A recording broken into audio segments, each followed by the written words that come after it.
Quelles sont les initiatives qui sont prévues afin d'équilibrer la qualité des repas de cantine avec les coûts pour les familles? Bonne question qui rejoint une question que nous avions eue lors de la cérémonie des vœux. Nous avons été très réactifs pour répondre à la dégradation du marché de restauration scolaire. Nous avons changé de prestataire avec un coût supplémentaire de 10%, mais qui a été pris en charge par la ville et qui n'a pas été répercuté sur les familles. Dans le même temps, nous conservons le quotient familial qui permet à chacun de payer en fonction de son niveau de ressources, mais qui a des effets un peu pervers au travers des effets de seuil. Et donc nous allons, dans les mois et les années qui viennent, travailler sur le taux d'effort qui lisse encore mieux, en tout cas, ces phénomènes et qui permet d'avoir une justice au niveau du paiement plus importante.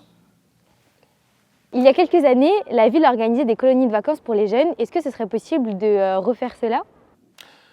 Alors non, parce que c'est un choix assumé. Nous avons préféré faire profiter un plus large public de nos sorties, de nos mini-séjours pour justement toute notre jeunesse, plutôt que de limiter en tout cas le nombre de places au sein de colonies de vacances de plus grande durée. C'est un vrai choix pour Ponto Combo, mais un choix qui est profitable donc à beaucoup plus d'enfants que ne l'étaient nos colonies de vacances, qui sont d'ailleurs réalisés par d'autres organismes et qui sont accessibles aussi économiquement via d'autres organismes.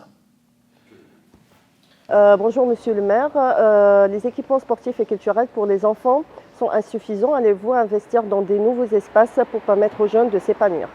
Alors nous avons déjà de nombreux équipements qui sont destinés à notre jeunesse, que ce soit bien sûr la MJC, que ce soit nos structures internes villes, mais aussi les centres sociaux et culturels, puisqu'il y a 3 ans maintenant, nous avons inauguré un nouveau centre social et culturel sur le sud de la ville, le centre Mosaïque. Et puis, dans le cadre de l'aménagement, et notamment de l'aménagement du sud de notre ville, de l'écoquartier sud, là aussi, nous prévoyons, au-delà d'une école, des équipements publics, que ce soit une ferme pédagogique ou encore une salle de boxe, qui viendront en tout cas accompagner le développement de ces pratiques et de ces offres sur la ville de Ponto Combo.